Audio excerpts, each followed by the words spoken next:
I hope everyone is having a great day. We're going to talk about, oh, this is a big one today. We're going to Daystar to see what's going on. You should know that this church is well known, right? Yes, a lot of talk and big people, finally. Hey, they're being blamed for some pretty bad things now. That's right. A lot of people have said things about these claims and how Daystar is handling them or not handling. We're also here to do that. We want to know what's really being said, how Daystar is responding or not responding, and what it all means for Daystar and the world as a whole. There is more to this fight than just people from the same church. The way things are going here affects a lot more than just Daystar. Yes, of course. I was struck by the difference between these claims and what Daystar has always been known for, their image. I think a lot of other people were too. That doesn't make any sense, of course. It's like two different stories being put together. Yes, and Joni Lamb is at the center of it all. These names keep coming up when we talk about her close friends, Steve Wilhite, Arnold Torres, Tom Kellender, and Doug Wise. According to our sources, what they're being accused of goes against everything they've said they stand for. After all, it all started with whispers, right? Yes, but now it is, hey, it went off, things are going badly. That's what some people call it. That's how it really feels. But here's what I find so strange. Joni Lamb's silence comes first. One observer said that this person's whole job was to be blunt and use fire and brimstone words. You still can't defend yourself or describe what's going on? Yes, and you know that in this case, silence says a lot. It almost begs to be looked at and asked more about. It makes you wonder what they really want to hide. People who are close to Daystar's board say it's all about how to handle the law. Many people are scared of things like lawsuits and donors pulling their money.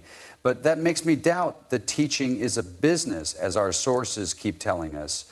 That is a big deal. We all have different hopes and dreams, right? A better product. Yes, and some people think it's haughty or even bad spiritual care, even more so because Joni Lamb has said that other people are not honest in the past. It looks like there are two sets of rules. Yes, you should remember this. Faith leaders are looked to for advice on what is right and wrong. When trust is broken, it hurts a lot. You should know that this isn't just a normal work matter. What we've heard about how people feel at Daystar HQ doesn't sound good either. It's being called a bunker mentality. That sounds very scary. For sure, they seem to be digging in as letters and emails telling reporters to stop what they're doing show that they're not willing to give in. Everyone agrees most of the time, right? Even the host of Table Talk with Joni Lamb, very much in sync. But now even they're quiet, it looks like Daystar is pulling in instead of meeting things straight on. Most of the time, that answer says more than anything else they could say. It's strange what they're scared of. Yes, and this silence isn't making anyone believe otherwise. Someone who used to be a member or donor is angry and asking questions all over social media. The biggest question I have is why Joni is hiding if she is not guilty. Our sources tell us that the anger isn't just about possible bad money management. That's not all there is to it. It's about losing faith. People here thought Joni Lamb was a spiritual guide and are mad that she let them down. When someone hurts you, it can be very painful. It changes what they believe and the place where they live.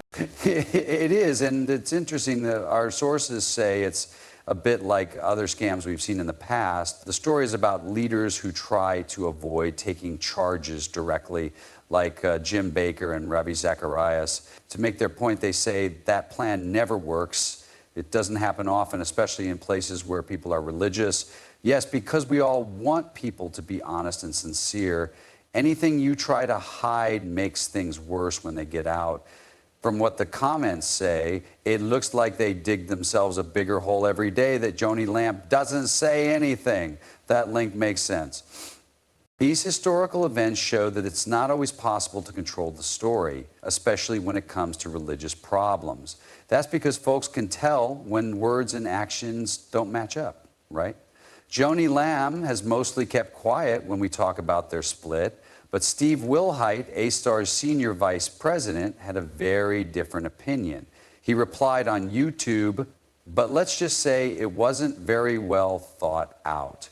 It was more of a rant, and he called people who didn't agree with him, get this, marketing bugs. Really? Use of cockroaches as clickbait? That's possible, yes. And it's very different from how the other leaders have kept quiet. Our sources say this could mean they're trying to hide the fact that they're losing control of the story. Things aren't going as planned with their PR, and it doesn't look like it's working very well. Not at all, no. People didn't like Will Height's tone at all. I was very angry and hostile after hearing a joke that said, millennials don't watch our shows. They are a big part of the future of, well, almost every church. That was brought up right away. Of course, the way he acts also makes Joni Lamb's religious beliefs look weak. If everything is in God's hands, why are people being so mean? I don't get why they are so mad since they teach about faith and forgiveness all the time. It makes you wonder if they are telling the truth and if what they do matches what they say. Also, our sources tell us that Will Height's anger didn't happen overnight. It looks like Joni Lamb's close family and friends were fine with it. The idea behind this behavior was that it would scare people away and stop them from complaining more.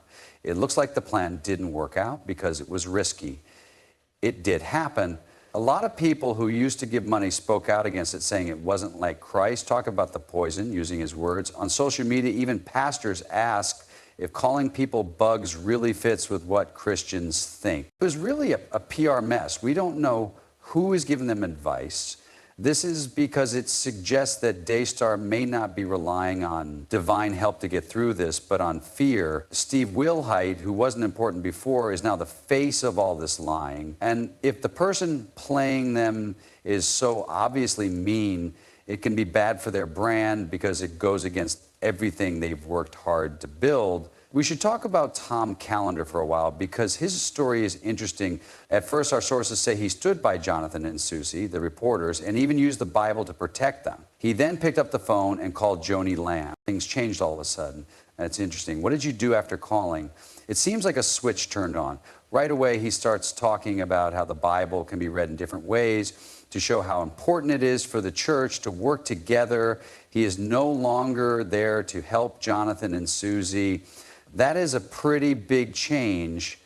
You want to know what they said on the call. Yes, and some say Callender said he was scared of getting hurt and even named Doug Wise, though it's not clear if he made real threats or just talked about what might happen. He seemed to lose his nerve very quickly. According to our sources, this is about more than one guy being scared.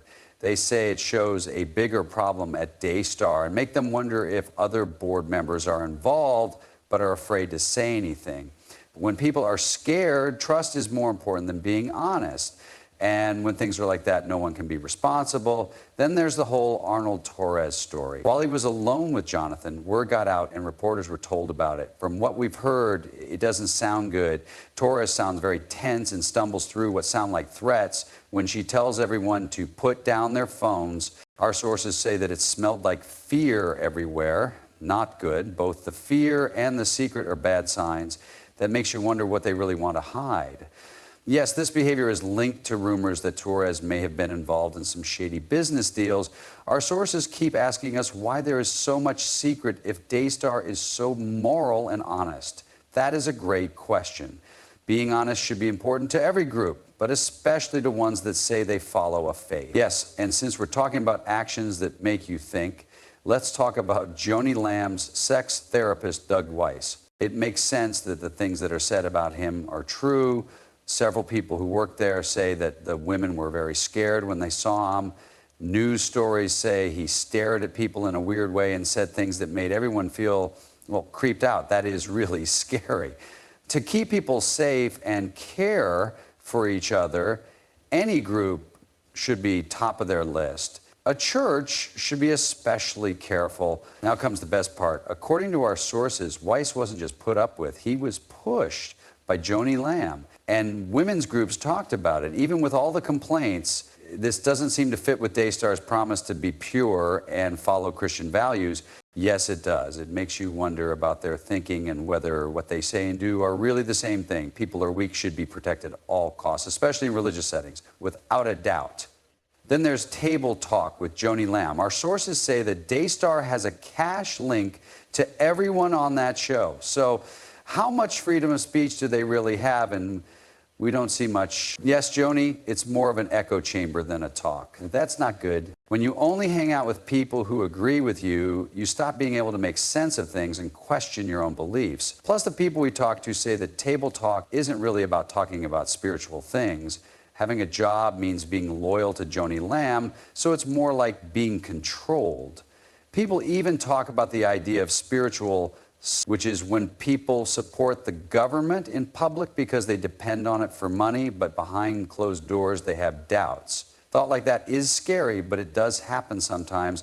When jobs are at stake, it can be tough to be honest with power. This is especially true in Daystar, where people are very close to each other. Money seems to be the link between all of these things, as you may have known. People we talk to say that Wilhite, Torres, Callender, and Weiss, who are all close to Joni Lamb, do what they do for money. People say they are stuck financially because they don't want to lose their six-figure salaries.